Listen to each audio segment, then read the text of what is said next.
Avoid these emotional traps with Stoicism, because most suffering in modern life does not come from events themselves, but from the invisible mental habits we repeat every day without questioning them. And Stoicism exists precisely to expose these habits, dismantle them, and replace them with disciplined clarity. Starting with the first and most dangerous emotional trap, believing that other people's behavior determines your inner state. Because the moment you hand emotional control to external forces, opinions, disrespect, praise, rejection, comparison, you become psychologically enslaved, and Epictetus warned that if you wish to be free, you must never let what you cannot control dictate your peace.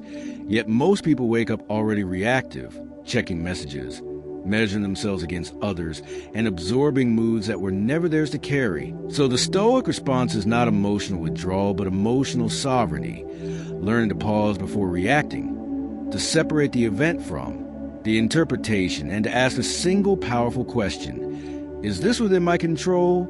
Because if it is not, then emotional investment is wasted energy.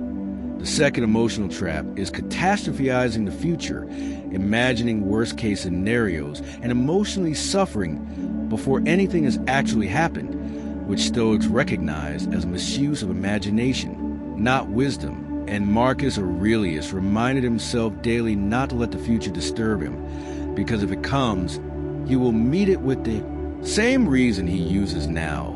And Stoicism does not deny preparation, but rejects panic, teaching negative visualization as a tool for readiness rather than fear, meaning you calmly consider loss, failure, or change to reduce shock and attachment, not to dwell in dread, because anxiety is often the mind rehearsing disaster without discipline. The third emotional trap is attachment to outcomes, where self-worth becomes dependent on success, recognition, or results, creating emotional volatility, because outcomes are never fully within your control.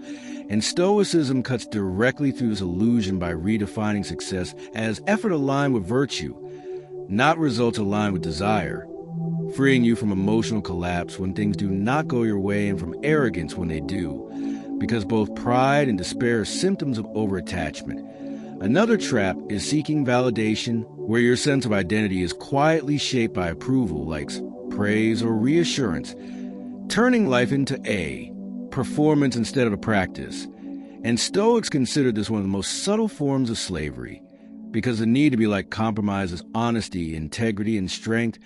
So Stoicism trains you to develop an internal scorecard based on character rather than applause, understanding that respect follows consistency, not conformity, and that peace comes from alignment, not admiration. Resentment is another emotional trap Stoicism warns against, because resentment chains you to the very person or event you wish to escape, replaying the injury repeatedly in your own mind while the other person moves on unaffected.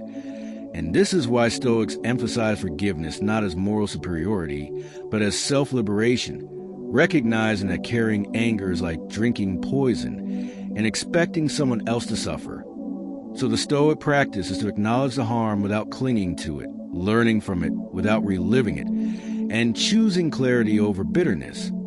Comparison is another emotional trap that erodes peace, because it places your value on a moving target, always measuring yourself against someone else's progress, appearance, success, or possessions. And Stoicism dismantles comparison by reminding you that every person plays a different role in a grand design, with different circumstances, timing, and burdens, making comparison irrational and corrosive, because it ignores context and steals gratitude, replacing presence with envy. Emotional over-identification is another trap, where you believe that what you feel is who you are, rather than recognizing emotions as temporary internal events. And Stoicism teaches emotional observation rather than emotional fusion, meaning you notice anger, sadness, or fear without becoming them, understanding that feelings are signals, not commands. And this distance creates freedom, because when you stop saying, "I am angry," and start saying, "I feel anger," you reclaim authorship over your response. Another trap is the illusion of control, believing that you can manage everything, fix everyone, and prevent all discomfort, which leads to chronic frustration and burnout. And Stoicism offers relief through acceptance, not resignation, teaching you to focus your energy where it matters and to release the rest without guilt, because peace is not found in controlling life, but in cooperating with reality intelligently. Nostalgia and regret form another emotional trap, pulling the mind backward into what could have been, replaying choices and mistakes endlessly. Yet Stoicism insists that the past no longer exists and the future is not yet real, leaving only the present moment as a domain of action and improvement. And while reflection is useful, rumination is destructive, draining energy that could be used to act now. Emotional dependency is another trap, where happiness becomes tied to a specific person, relationship, or role, creating fear of loss and emotional instability. And Stoicism counters this by encouraging emotional self-sufficiency, not isolation but balance, teaching you to value relationships without clinging to them, to love without possession, and to appreciate without dependency, because attachment without autonomy breeds suffering. Impatience is another emotional trap, rooted in the belief that life should move according to your preferred timeline. And Stoicism dissolves impatience by reminding you that nature operates on its own rhythm, and resisting this rhythm only creates frustration, while patience aligned with effort produces endurance and resilience. Another subtle trap is self-pity, where suffering becomes an identity and hardship becomes a story that justifies stagnation. And Stoics viewed self-pity as a misuse of pain, because pain can teach, strengthen, and refine if met with discipline, but it weakens when indulged. So the Stoic response to hardship is not denial but constructive endurance, asking, what is this training me to become? Emotional. Escapism is another trap, where distraction replaces reflection, numbing replaces understanding. And Stoicism warns against constant stimulation because it prevents self-examination, which is essential for growth. So Stoics valued silence, solitude, and stillness as tools for clarity, not loneliness. Another trap is moral outrage addiction, where anger becomes a source of identity and righteousness, trapping the mind in constant judgment of others. And Stoicism dismantles this by teaching compassion without chaos, reminding you that people act according to their understanding and conditioning. And while behavior can be addressed, hatred only poisons the observer. Fear of discomfort is another emotional trap, because it leads to avoidance, procrastination, and fragility. And Stoicism counters this through voluntary discomfort, training the mind to tolerate unease so that fear loses its leverage, making you resilient rather than reactive.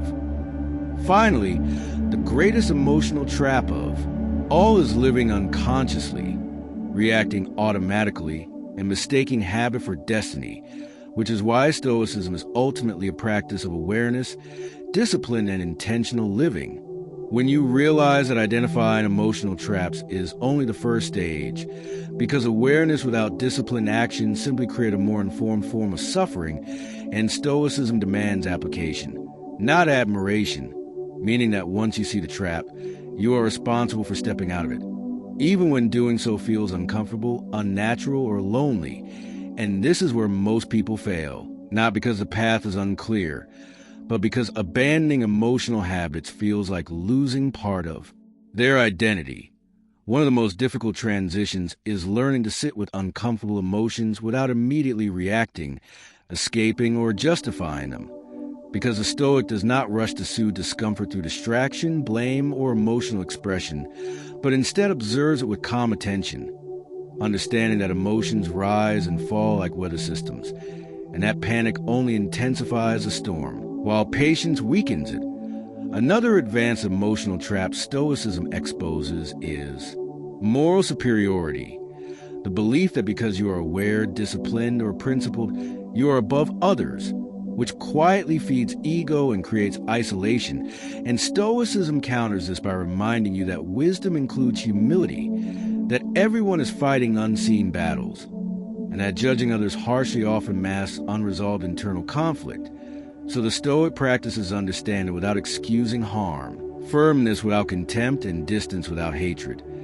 Control through overthinking is another subtle trap, where the mind loops endlessly in analysis, replaying conversations, predicting outcomes, and rehearsing responses, mistaking mental activity for preparation, when in reality it is often fear disguised as productivity.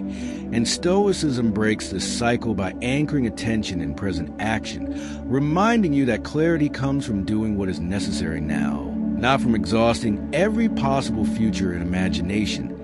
Emotional fusion with identity is another deep trap, where labels like anxious, angry, broken, or unlucky become permanent self-definitions rather than temporary states. And Stoicism dismantles this by insisting that you are not your emotions, your past, or your circumstances, but the faculty that observes and chooses. And this separation restores dignity and agency, because when identity loosens its grip on emotion, behavior regains its freedom. Another trap is conditional peace, where you believe calm will arrive only after success, healing, validation, revenge, or resolution, postponing tranquility indefinitely. And Stoicism rejects this bargain entirely, teaching that peace must be practiced now, amid uncertainty, because waiting for life to be perfect before becoming calm guarantees permanent unrest. Emotional bargaining is another trap, where you negotiate with yourself to delay discipline. Once things settle, after this phase, when I feel better. And Stoicism exposes this as avoidance, because discipline is not the reward for feeling ready. It is the process that creates readiness, and leaders of the self act regardless of emotional weather. Another advanced Stoic insight is learning to endure misunderstanding without rushing to explain yourself, because the urge to correct others' perceptions often comes from insecurity rather than truth. And Stoicism teaches that clarity of character over time is stronger than defense in the moment, and that being misunderstood is a small price to pay for remaining aligned with your values. Emotional exhaustion from trying to save, fix, or carry others is another trap, often disguised as compassion. And Stoicism introduces the concept of wise concern, caring without self-sacrifice, helping without self-erasure, recognizing that responsibility for others ends where responsibility for self begins, and that neglecting your own stability helps no one in the long run. Fear of solitude is another emotional trap, because silence removes distraction and exposes unresolved thoughts. Yet Stoicism embraces solitude as a training ground for self-knowledge, where you learn to be sufficient without constant stimulation, approval, or reassurance, strengthening inner companionship, so that external presence becomes a choice rather than necessity. Emotional rigidity is another overlooked trap, where pride locks you into a fixed self-image that resists growth, apology, or change. And Stoicism counters this with flexibility rooted in principle, teaching that strength includes the ability to adapt without losing integrity.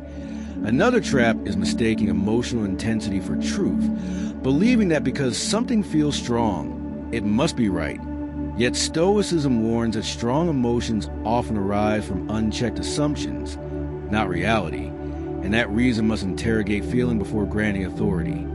Finally, Stoicism teaches that emotional mastery is not a destination, but a lifelong discipline, because the mind will always generate impressions, temptations, and reactions, and the work is not to eliminate emotion but to refine response, practicing awareness daily, correcting gently, recommitting constantly. And when this discipline becomes habitual, emotional traps lose their power not through suppression but through relevance, because a trained mind no longer clings, resists, or dramatizes. It observes, chooses, and moves forward with quiet strength. And this is the ultimate Stoic freedom.